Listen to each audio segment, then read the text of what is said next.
जय हिंद साथियों, कैसे हैं आप सभी। आशा करते हैं सभी लोग बेहतरीन होंगे, शानदार होंगे और अपनी तैयारी जानदार तरीके से कर रहे होंगे। मैं राजीव यादव एक बार फिर से आप सभी का स्वागत करता हूं आपके अपने चैनल एनएसए रैंकर्स पर। जैसा आप सभी को पता है कि मैं यूपी कांस्टेबल के पीवाईक्यू सेट करा रहा हूं, जिसमें आज हम करने वाले हैं 18 फरवरी पहले शिफ्ट का पीवाईक्यू सेट, जो कि आपका 2024 में एग्जाम कैंसिल हो गया था उसका सेट, जिससे सवाल एग्जाम में आगे भी देखने को मिल सकते हैं। टोटल 20 सवाल है। स्टार्ट करने से पहले मैं बस ये कहना चाहूंगा, अगर आप हमारे साथ पहली बार जुड़े हैं तो वीडियो को लाइक करें, चैनल को सब्सक्राइब करें, अपने दोस्तों के साथ शेयर करें। बाकी आप लोग क्या चाहते हैं, किस तरह से आप लोगों को हम प्रैक्टिस करवा सकते हैं, वो भी आप कमेंट कर सकते हैं। तो आइए स्टार्ट करेंगे, ज्यादा देरी ना करते हुए पहले सवाल पर बात करते हैं। पहला सवाल सिंप्लीफिकेशन का बहुत बेसिक सा क्वेश्चन है। तो मैं बस इतना कहता हूं कि ऐसे सवालों में थोड़ा सा कंफ्यूजन कम करने के लिए आपको करना क्या चाहिए कि जो डिवाइड है ना, डिवाइड उसको अपॉन में लिख लिया करो, बस बात खत्म हो जाती है यहीं पर। डिवाइड को केवल क्या लिख लिया करो, अपॉन में लिख लिया करो, बात वहीं खत्म हो जाएगी, आंसर आ जाएगा। मैं कहूंगा 36 से काटेंगे 3 बार तो ये आएगा 3/4। और ये कितना है तुम्हारा 2/5, और ये कितना है 1/4। 3/4 और 1/4 दोनों मिलकर एक बन जाएगा, दोनों मिलकर एक बन जाएगा। और एक में जब 2/5 जोड़ूंगा तो आप कहेंगे आंसर आएगा 7/5। ठीक है, कौन सा ऑप्शन है? आपने कहा इसमें तो मैच ही नहीं हो रहा, फिर से ऑप्शन, यानी कि कहीं पर फिर से कोई मिस्टेक है क्या? नहीं, मिस्टेक नहीं है, हमने ही कुछ गलत लिख लिया, ये मल्टीप्लाई था, सॉरी, ये मल्टीप्लाई था 1/4। चलो कोई बात नहीं। हमने कहा ये आ गया तुम्हारा 3/4 और प्लस ये आ गया तुम्हारा 1/10। तो जब हम इसे ऐड करेंगे तो एलसीएम आएगा हमारा 20। हम कहेंगे 4 से 5, 5 दिया 15, और 10 से 2 यानी कि आएगा आंसर 17/20 के। कौन सा ऑप्शन? आपने कहा पहला ही ऑप्शन एकदम करेक्ट। क्लियर है? चलिए आगे बढ़ेंगे, अगले सवाल की बात करेंगे। दूसरा सवाल आपके सामने। ये क्वेश्चन वो सवाल है जो उस टाइप के प्रश्न हैं जो बच्चों को थोड़ा सा फ्रस्ट्रेट कर देते हैं एग्जाम में। जब 2024 के एग्जाम में देखा गया तो कांस्टेबल के हर सेट में इस तरीके का एक सवाल देखने को मिला था, जिसमें बच्चा कैलकुलेट कर रहा है, जोड़ रहा है, घटा रहा है, दिक्कतों में सामना कर रहा है। तो मैंने उनसे ये कहा था कि बेटा ऐसे सवालों में आपको केवल ये करना है कि पॉइंट की बात करनी है। सारा खेल इसमें पॉइंट का होता है कि पॉइंट में मैक्सिमम पॉइंट कितने नंबर बाद है। तो आपने कहा मैक्सिमम पॉइंट 4 नंबर बाद है, तो आंसर, क्योंकि सारे केस प्लस के हैं, देखो ये भी प्लस है, ये भी प्लस है, ये भी प्लस है, ये भी प्लस है, ये भी प्लस है, तो आप कहेंगे सर मैक्सिमम पॉइंट आएगा 4 ही बात, तो ये भी आंसर नहीं हो सकता। ठीक है, और ये भी आंसर नहीं हो सकता, दो आंसर तो नहीं हो सकते, दो आंसर तो हो नहीं सकते। फिर इसका अर्थ एक ही है, ये थोड़ा हो सकता है टाइप इन मिस्टेक हो, अर्थ एक ही है, पर कोई बात नहीं, दो आंसर नहीं हो सकते। आंसर दो में से कोई एक हो सकता है, क्योंकि पॉइंट केवल 4 नंबर बाद आएगा। अब मैंने कहा सबको पहले पॉइंट 4 में देख लेते हैं। देखो ध्यान से, यहाँ पर भी जीरो हो जाएगा, 4 पॉइंट, यहाँ पर 2 जीरो आएंगे, 4 पॉइंट, ये 4 पॉइंट है, यहाँ पर भी 2 जीरो आएंगे, 3 जीरो आएंगे, यहाँ पर भी 3 जीरो आएंगे। और यहाँ पर तो छोड़ो इसको, फिलहाल इसका कोई काम नहीं, क्योंकि मैं केवल पॉइंट के बाद क्या नंबर आएंगे वो देखने वाला हूँ। तो मैंने कहा यहाँ पर देखो 0 0 4 0 0 यानी 4 आएगा। फिर मैंने देखा 1 0 1 3 4 4 0 0, तो यहाँ 4 आएगा। अब मैंने कहा यहाँ 6 है और यहाँ 8 है, तो 8 और 6 14, 14 और 0 14 ही आएगा, 14 और यहाँ पर क्या आएगा 0, 14 ही आएगा, 14 और 0 14 आएगा, यानी कि आखिरी यहाँ भी 4 आएगा। हासिल कितना आएगा? 1। तो मैंने कहा 9 और 1 कितना? 10 7 17, 17 और 6, आपने कहा 17 और 6 कितना होता है भाई? 23 और 3 26, और 26 के बाद हासिल। तो हमने कहा आखिरी में पॉइंट के बाद, पॉइंट के बाद जो भी नंबर आ रहा है उसमें मेरे भाई साहब क्या आ रहा है? 4 4 4 आ रहा है। एक ही ऑप्शन है, डी ऑप्शन। क्लियर बात समझ में आ गई? मतलब केवल ये चेक करना है कि आखिरी में डबल फोर के बाद 4 आएगा कि 8 आएगा। आपने कहा 4 आ रहा है, बस डायरेक्ट आंसर लगा दो, कुछ भी नहीं चेक करना। ठीक है, बात समझ में आ गई? आगे बढ़ेंगे अगले सवाल पर। अगला प्रश्न कह रहा है सबसे छोटी संख्या जो एक पूर्ण वर्ग है 6 10 और 12 से विभाज्य है। तो हमें ऐसे सवालों में सिंपल कहते हैं कि 6 10 12 का एलसीएम लो, कितना आ रहा है भाई? तो आप कहेंगे सर एलसीएम आएगा इसका 60। कितना आएगा? 60, क्योंकि 60 से तीनों संख्याएं कट जाएंगी। लेकिन बात करेंगे परफेक्ट स्क्वायर की, तो मुझे बताओ परफेक्ट स्क्वायर के लिए इसका क्या जरूरी है? तो मैंने कहा 15 चौक 60 होता है, 4 तो परफेक्ट स्क्वायर है, 15 का जरूरत है। तो 15 का जब गुणा कर दूंगा परफेक्ट स्क्वायर बनाने के लिए, तो आप कहेंगे सर 15 छिक्के 90, यानी कि 600 में, सॉरी 900 मेरा आंसर आ जाए। क्लियर है? चलिए आगे बढ़ेंगे क्वेश्चन नंबर 4 पर। ये कह रहा है दो संख्या 3:5 के अनुपात में है, यदि प्रत्येक में से 9 घटा दिया जाए तो नई संख्या 12 और 23 के अनुपात में हो जाती है। तो संख्या छोटी वाली बतानी है, कौन सी होगी। तो मैंने कहा संख्या छोटी जो भी होगी पहले तो 5 का मल्टीपल होगी, और उसके बाद अगर उसमें से 9 घटा दूंगा तो 23 का मल्टीपल हो जाएगी। पहली बात तो 5 का मल्टीपल हो, सॉरी सॉरी सॉरी, मैंने कहा छोटी बतानी है। तो पहली बात तो 3 का मल्टीपल होगी, और उसमें से मैं 9 घटा दूंगा तो किसका मल्टीपल हो जाएगी, 12 का मल्टीपल हो जाएगी। तो मैंने कहा कि अगर 3 का मल्टीपल 27 है और 9 घटा रहा हूं तो 18 12 का मल्टीपल नहीं है। मैंने कहा 40 है, 40 3 का मल्टीपल नहीं है। अब जैसे मैंने कहा 24 है, 24 में से 9 घटा रहा हूं तो कितना बच रहा, 15, तो ये भी 3 का मल्टीपल नहीं आ रहा। अब मैंने कहा 33 है, 33 में से 9 घटा रहा हूँ 24, 24 12 का मल्टीपल है, तो आपने कहा आंसर हो जाएगा 33। यानी ऐसे क्वेश्चन हम ऑप्शन से कुछ ही सेकंड में खत्म कर सकते हैं। बात समझ में आ गई। मैंने केवल इतना कहा कि छोटी संख्या 3 का मल्टीपल थी, उसमें से 9 घटाने पर 12 का मल्टीपल हो गई। तो मैंने कहा भाई 3 के मल्टीपल में 40 तो नहीं आता, बाकी नंबर आते हैं। अब मैंने कहा 9 घटाओ, तो 27 में से 9 गया 18, 12 से नहीं कट रहा। 24 में से 9 गया 15, 12 से नहीं कट रहा। 33 में से 9 गया 24, 12 से कट रहा है, तो यही आंसर। बाकी आप करना चाहें तो ऐसे कर सकते हैं कि मेरे पास अनुपात था 3 और 5 का, मैंने दोनों में ही 9 9 बढ़ा दिया, ये भी 9 बढ़ा दिया और ये भी 9 बढ़ा दिया, और अनुपात हो गया 12 और 23 का। तो अगर दोनों संख्याओं में बराबर मात्रा बढ़ाई गई तो आप कहेंगे सर रेशियो बराबर बढ़ना चाहिए। ये 2 बढ़ रहा है और ये 11 बढ़ रहा है, तो रेशियो बराबर बढ़ना चाहिए था। तो मैंने कहा यहाँ बराबर करेंगे, 11 का गुणा, यहाँ 2 का गुणा, तो ये भी 11 का गुणा हो जाएगा, ये भी 11 का गुणा हो जाएगा, ये भी 2 का गुणा हो जाएगा, ये भी 2 का गुणा हो जाएगा। तो आप कहेंगे सर संख्या 33 से कितनी हो गई, 24 हो गई, कितनी कम, 9 कम।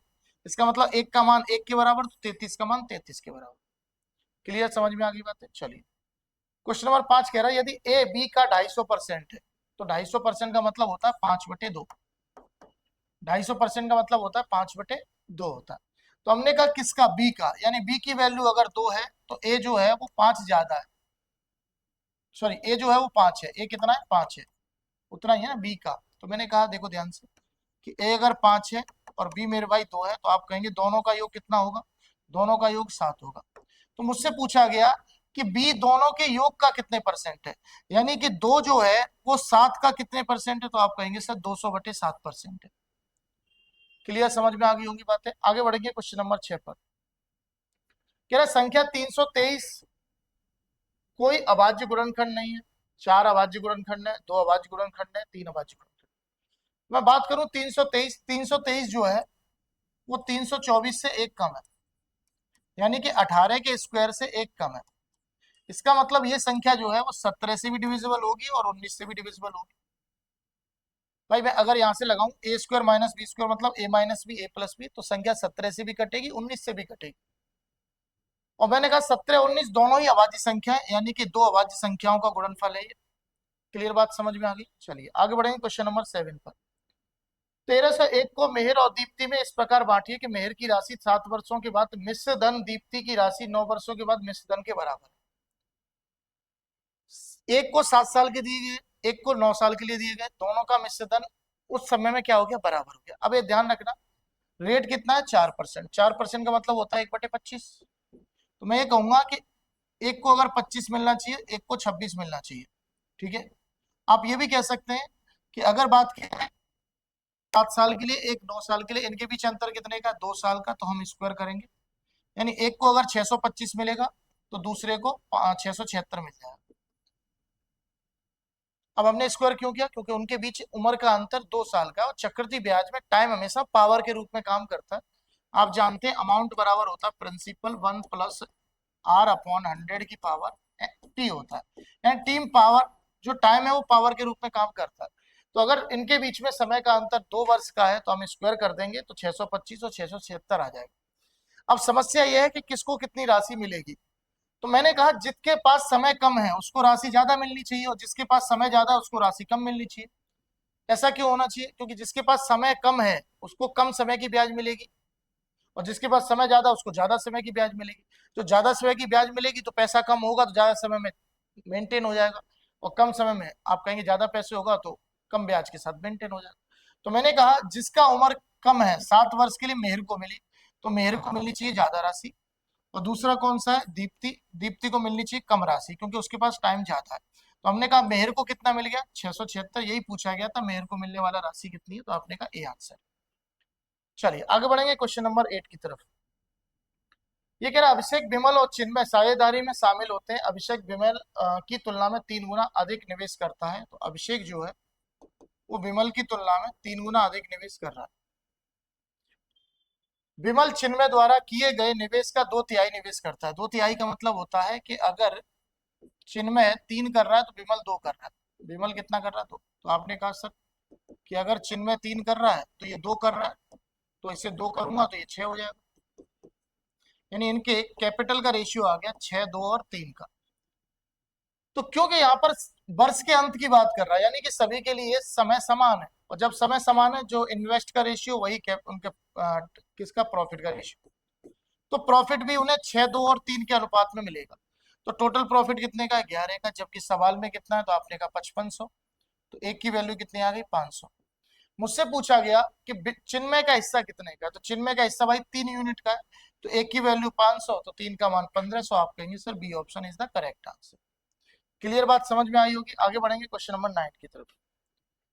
ये कह रहा है एक आदमी एक वस्तु को 25% लाभ पर बेचता है, यदि उसमें उसे 20% कम पर खरीदा होता और 12.6 रुपए कम में बेचा होता तो 30% का लाभ होता।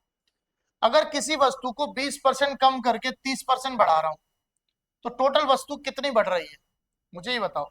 कि अगर मैंने 30 बढ़ा के 30 बढ़ाया और 20 कम कर दिया, तो मैं कहूंगा 30 गुणे 20/100, यानी सक्सेसिव लगाएंगे हम। तो मैंने कहा ये कितना आ गया, तो आपने कहा 10 - 6, यानी कि 4% वैल्यू बढ़ जाएगी। वैल्यू कितनी बढ़ जाएगी, 4%, जबकि पहले कितनी थी, 25। तो मुझे बताओ 25 और 4 के बीच में अंतर कितने का, 21% का अंतर है। जो अंतर कितने के बराबर है, तो आपसे कहा गया 12.6 के बराबर। मैं कहूंगा 21 से कटेगा तो 1% की वैल्यू आएगी 0.6 के बराबर। और सीपी हमेशा 100% होता है, तो आप ये कहेंगे आंसर आ जाएगा 60 के बराबर। कौन सा ऑप्शन है, आपने कहा ए ऑप्शन।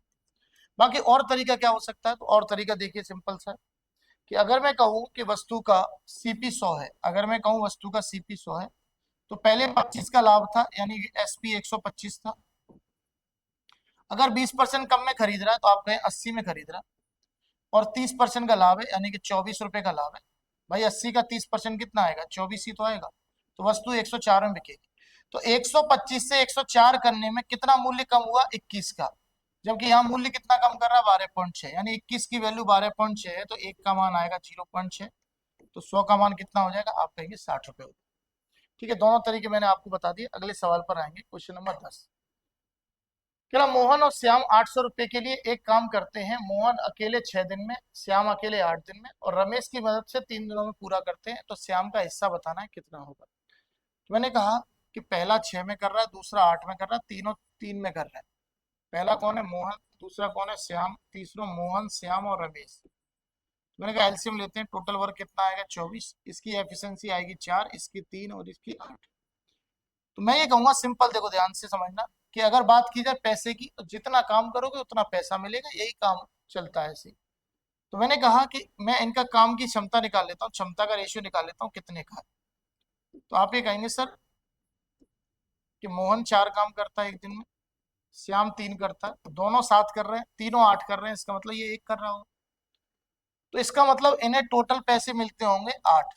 8 का मान कितना है, 800। तो आप कहेंगे श्याम को 3 का मान कितना हो जाएगा, 300 रुपये। यानी शाम को कितने रुपए मिलेंगे भाई, 300 रुपए मिल जाएंगे। क्लियर बात समझ में आई होगी। चलिए आगे बढ़ेंगे क्वेश्चन नंबर 11 पर। ये कह रहा है 15, 20, 25 और 135 के बीच कितने पद हैं। तो हमें पता है ये एपी की सीरीज है, और हमें एन पद पता है। लास्ट टर्म क्या होता है, a+n-1 इंटू डी होता है। लास्ट पद होता है a+n-1 इंटू डी। लास्ट पद है कितना, 135। पहला पद है 15। एन मुझे निकालना है, जबकि अंतर कितने का, तो आपने कहा 5 का है। तो हम 135 में से 15 घटाएंगे तो 120 बचेगा। 5 से भाग करेंगे तो ये 24 आएगा, और एन ए के द्वारा के जुड़ जाएगा, तो 24 और 1 25 टोटल पद है। आप कहेंगे सर आंसर कौन सा है, डी ऑप्शन। क्लियर है। चलिए आगे बढ़ेंगे अगले सवाल पर। एक लॉन आयत के आकार में है जिसकी भुजाएं 2:3 के अनुपात में है। अगर लॉन का क्षेत्रफल 600 है तो लॉन की चौड़ाई बतानी। तो हमने कहा लॉन की चौड़ाई जो भी होगी 3 का मल्टीपल होगी, एक ही ऑप्शन है, बाकी कुछ करना ही नहीं है। आगे बढ़ेंगे अगले सवाल पर, क्वेश्चन नंबर 13।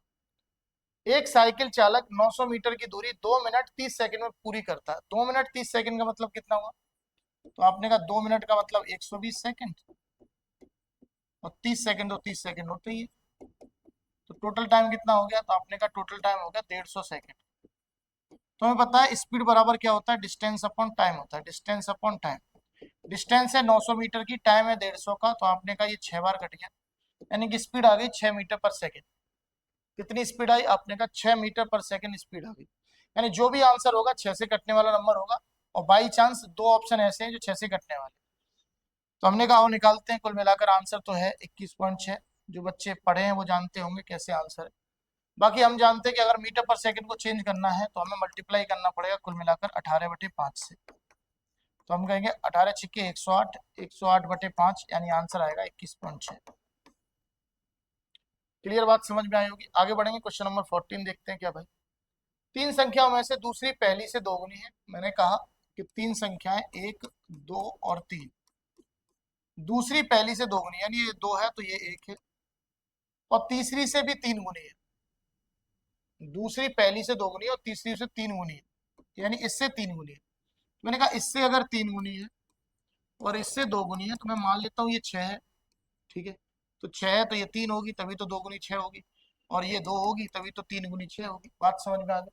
यदि तीनों संख्याओं का औसत 66 है, यहाँ पर औसत कितना है? तो आपने कहा यहाँ पर योग है, यहाँ पर योग है 11, तो एवरेज जो होगा, एवरेज जो होगा वो 11/3 होगा, क्योंकि तीन संख्या है और 11/3 की वैल्यू 66 दी है। तो आप ये कहेंगे सर एक का मान आ जाएगा 18। एक का मान 18, छोटी संख्या 18 दूनी 36 हो जाएगी। छोटी संख्या पूछी है तो 18 दूनी क्या आंसर हो जाएगा? आपने कहा 36 आंसर। ठीक है, चलिए आगे बढ़ेंगे, सवाल नंबर 15 देखते हैं क्या। दिए गए वर्षों के दौरान राज्य डी में उपस्थित होने वाले उम्मीदवारों की संख्या। राज्य डी में, राज्य डी में ये उपस्थित कितने? 9,000, 9500, 8100, 7800, 9,800। तो एवरेज बताना ना इनका। तो मैं मान लेता हूँ कि एवरेज 9,000 है। 9,000 से देखो डेविएशन मेथड लगा दूंगा मैं, सिंपल सा है। तो हम कहेंगे ये 9,000 अगर एवरेज मान लेता हूँ तो 9,000 से 0 कम, 9,000 से 500 ज्यादा, 9,000 से 900 कम, 9,000 से 1,200 कम, 9,000 से 800 ज्यादा। तो टोटल ज्यादा है 1,300। तो मैं कहूंगा कि टोटल कमी आ रही है 800 की। 800 कमी कितने में? तो 1, 2, 3, 4, 5 वर्षों में। तो मैं कहूंगा एवरेज जो होगा वो 160 कम होगा। कितने से? 9,000 से, क्योंकि मैंने 9,000 माना था, और 9,000 से 160 कम, भाई इसमें तो ऑप्शन ही नहीं है। एक बार दोबारा कैलकुलेट करेंगे, ये 500 ज्यादा है, ये 900 कम है, ये 1,200 कम है, ये 800 ज्यादा है। तो 8, 5, 13, 13 मतलब ये हो गया 12 और 9 21, 21 में से 13 गया तो माइनस के 8। टोटल कितने हैं? तो 5 है, 5 से बाकी है 160। मैं कहूंगा 9,000 माइनस के 160 जब हम करेंगे तो ये आ रहा है कुल मिलाकर 89 माइनस 1, 8840 आ रहा है। कितना आंसर आ रहा है? 1840, सॉरी 8840 आ रहा है। 8840 एवरेज आ रहा है डी का। ठीक है, बाकी आप लोग एक बार कैलकुलेट कर लेना इसको। अगले सवाल पर आते हैं। 2003 में सभी 5 राज्यों से उत्तीर्ण उम्मीदवारों की कुल संख्या, उसी वर्ष में उपस्थित उम्मीदवारों की कुल संख्या का अनुमानित परसेंटेज। तो 2003 की बात कर रहे हैं, तो हम देखेंगे 2003 ये है भाई। 2003 में, 2003 में किसका उत्तीर्ण होने वाले जो है, उपस्थित होने वालों का कितने परसेंट है? तो पहले तो उत्तीर्ण देख लेते हैं कितने। तो उत्तीर्ण है 1000, 1050, यानी कि 2050, और 150, यानी कुल मिला 3200, 32, 32, 32, 32, 32, 18 कितना हो गया? आपने कहा 5,000। टोटल पास हो गए, पास कितने हो रहे हैं? मैंने कहा 5,000। टोटल उत्तीर्ण हुए कितने? तो आपने कहा उत्तीर्ण हो गए 5,000। ठीक है, अब मैं निकालू टोटल उपस्थित कितने, प्रेजेंट कितने हैं। तो आइए प्रेजेंट निकालते हैं। मैंने कहा 76, और 92 कितना आएगा? तो आपने कहा 16,800। कैलकुलेशन तो है भाई, मैंने कहा इसको जोड़ ही लेते हैं, क्या दिक्कत है। तो ये 16,800 और 5 हो गया 1700, 17 और 8 कितना हो गया 2500, 25 और 200, 25,200 और 8,000 हो गया 33,200, 33,200 और 200, 33,400 और 7 हो गया, हाँ 40,400। ठीक है, तो हमने कहा टोटल प्रेजेंट है 40,400। तो इसका कितने परसेंट है ये बताना।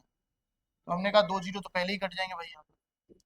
तो ये आएगा 50/404 और परसेंटेज के लिए 100। हम कहेंगे 4 से काट दो 101 बार, और 4 से ही लगभग कटेगा 12.5, यानी अप्रोक्स 12.5 के आसपास आंसर आएगा। ठीक है, 12.5 के आसपास, 12.5 के आसपास आंसर आएगा। तो आपने कहा एक ही ऑप्शन है, डी ऑप्शन। क्लियर बात समझ में आ गई। ठीक है, क्योंकि ये नीचे की वैल्यू बड़ी है तो थोड़ा 12.5 से कम ही आएगा, 12.5 से कम एक ही ऑप्शन था। अगले सवाल की बात करते हैं। 2001 में सभी राज्यों से उत्तीर्ण उम्मीदवारों की कुल संख्या 2002 में सभी राज्यों से उत्तीर्ण उम्मीदवारों की संख्या का लगभग कितना परसेंटेज है। तो 2001 में उत्तीर्ण और 2002 में उत्तीर्ण। तो देखो ध्यान से, 2001 में कितने पास हैं 950 और 650, यानी 16, 16, 8, 24, 24 और 24 और 1100, यानी कि 3550, 3550, 3570, 3570 और 900। तो आपने कहा सर 3570 और 900 हो गया 4470, यानी कि सेक्शन ए में पास जो है वो 4470 है। अभी में पास कितना है, तो आपने कहा 11, 11 और 9 कितना हो गया 2050, 2050 और ये हो गया 3100, 31 और 12.5 कितना हो गया, तो 31 और 12.5 हो गया आपका 4350, 4350 और 120 जोड़ो पहले भाई, 4350 यानी कि 4470, यानी ये हो गया तुम्हारा कुल मिलाकर 5470 हो गया टोटल, 5470 हो गया। ठीक है, तो आपसे पूछा गया लगभग कितने परसेंट, तो मैंने कहा 4470, 5470 का कितने परसेंट, यही पूछा गया। तो मैंने कहा जीरो से जीरो काट लेते भाई। अब मुझे दिख रहा है कि यहाँ पर काटने में थोड़ी दिक्कत आएगी, क्योंकि आ रहा 44700 अपॉन 547। ठीक है, तो मैं लगभग अप्रोक्स में काटने की कोशिश करता हूँ। अगर मैं 8 बार काटूं, 8 7 56, 8 चौक 32, 32 सौ 5 37, 8 पंजे 40 और 3 43, यानी 8 बार तो कटेगा, 8 बार तो कटेगा और 8 बार से ज्यादा ही कटेगा। तो यानी लगभग आंसर आ रहा है 82%। अप्रोक्स में आंसर कितना आ रहा है 82%, लगभग में आंसर आ रहा है। ठीक है, 80 से बड़ा आंसर है, 80 से बड़ा केवल एक ही ऑप्शन है, बात खत्म हो। क्वेश्चन नंबर 18, दिए गए वर्षों में से किस वर्ष में राज्य सी से उपस्थित होने वाले उम्मीदवारों की संख्या में उत्तीर्ण उम्मीदवारों का परसेंटेज अधिकतम है। यानी वो साल बताना है जिस साल सी वर्ष में, मतलब राज्य सी में वो जो परसेंटेज, पासिंग परसेंटेज है वो ज्यादा है। आओ देखते हैं भाई। हमने कहा सी ये है, यही है सी। यहाँ पर पासिंग जो है वो 800 बटे यानी 1/9 की है, यानी 11 के परसेंट के आसपास है। तो हमने कहा इस 7 से काटेंगे, 7 एक 7, 7 पंजे 35, या इसे 15 से काट लेते हैं, 105 से सीधा कट जाएगा, ये 1/8 के बराबर है, यानी 12.5%। ठीक है, ये तुम्हारा था 11.11%, और ये है तुम्हारा 12.5%। इसको मैं काटूंगा, ये कट जाएगा, 5 से कटेगा ये 23 बार, और 5 से कट जाएगा ये 170 बार। तो हम ये कहेंगे कि 17 एकन 17, और 6 और 0 आएगा तो 17 चौक 68, लगभग 13 पॉइंट कुछ आएगा, 13 पॉइंट 13.5% के आसपास आ रहा है। ठीक है, तो मैंने कहा कोई बात नहीं, आगे देखते हैं। ये भी कट रहा है, कुल मिलाकर 25, 125/920 है। तो 125 बटे कितना है 920 है। हमने कहा परसेंटेज के लिए 100 लगाएंगे, जीरो से जीरो कट जाएगा, 2 से कटेगा 46 बार, 2 से कटेगा 5 बार। तो ये आएगा कुल मिलाकर 625/46। तो हम कहेंगे 46 एकन 46, 165 बच रहा, 165 का मतलब 46 से कितनी बार जाएगा, तो लगभग 3 बार जाएगा। 36 18, 4 3 12 1 13, यानी कितना बचेगा, तो आपने कहा सर यहाँ बच जाएगा 27। तो अब 46 से लगभग कितनी बार जाएगा, तो आपने कहा 6 चौक 24, 6 चौक 24, यानी कि अप्रोक्स जाएगा लगभग 13.5, ये भी आ रहा है, लगभग 13.5 ये भी आ रहा है। हमने कहा इसका और चेक कर लेते हैं भाई, जीरो से जीरो कट गया, तो ये आएगा 100 सॉरी 59/440, परसेंटेज के लिए 16 लगाएंगे, 0 से 0, 2 से काटेंगे 22, 2 से काटेंगे 5 बार, तो हम ये कहेंगे कि 9 पंजे 45, पचम 25 और 4 29, बटे में कितना आएगा 22, तो 22 सेकंड 22 कितना बच गया, आपने कहा ये बच गया 75, तो 22 दिया 66, कितना बच गया, तो आपने 66 के बाद 9 यानी 22, यानी कि सबसे ज्यादा इसी में आ रहा है, सबसे ज्यादा आ रहा है 2005 में आ रहा है, सबसे अधिक मैक्सिमम जो आ रहा है वो किस में आ रहा है, 2005 में आ रहा है। चलिए अगला सवाल क्या है, ये कह रहा है सभी वर्षों के दौरान राज्य बी से उपस्थित उम्मीदवारों की तुलना में सभी वर्षों के दौरान उत्तीर्ण उम्मीदवारों का अनुमानित परसेंटेज बता। तो अबे ये सभी वर्षों के राज्य बी की बात कर रहा है, सभी तो उत्तीर्ण उम्मीदवारों का अनुमानित परसेंटेज, तो ये आप खुद कर लेना क्योंकि बिल्कुल वैसा ही सवाल है जो मैंने आखिरी करा दिया। ठीक है, इसका आप कमेंट में आंसर दे दें। एक आखिरी सवाल और है, इसको देखते हैं कि आरेख का अध्ययन करें और उन लोगों की पहचान करें जो कम से कम 2 भाषाएं बोलते हैं। तो कम से कम 2 भाषाओं का मतलब ये होता है कि जो 2 भी बोलते हो और 3 भी बोलते हो। तो हमने कहा ऐसे लोग कौन कौन से हैं, तो बी है, सी है, ए है और एक के है। आप कहेंगे sir B plus C plus A plus K, ये जहां भी दिखेगा वही आंसर हो जाएगा। तो यहाँ पर थोड़ा सा मिसप्रिंट हो सकता है, यहाँ के बना देना, यही आपका आंसर होगा। क्लियर है, चलिए तो ये था आज का सेट, अच्छा सेट था, सवाल अच्छे थे, और ऐसे ही सेट और आप करवाना चाहते हैं तो वीडियो देख के लाइक करें, वीडियो को सब्सक्राइब करें, कमेंट करें और बताएं हमें कि और हम आपके लिए क्या कर सकते हैं। तो फिर मिलेंगे अगली क्लास में, तब तक पढ़ते रहिए, ख्याल रखिए, जय हिंद जय भारत।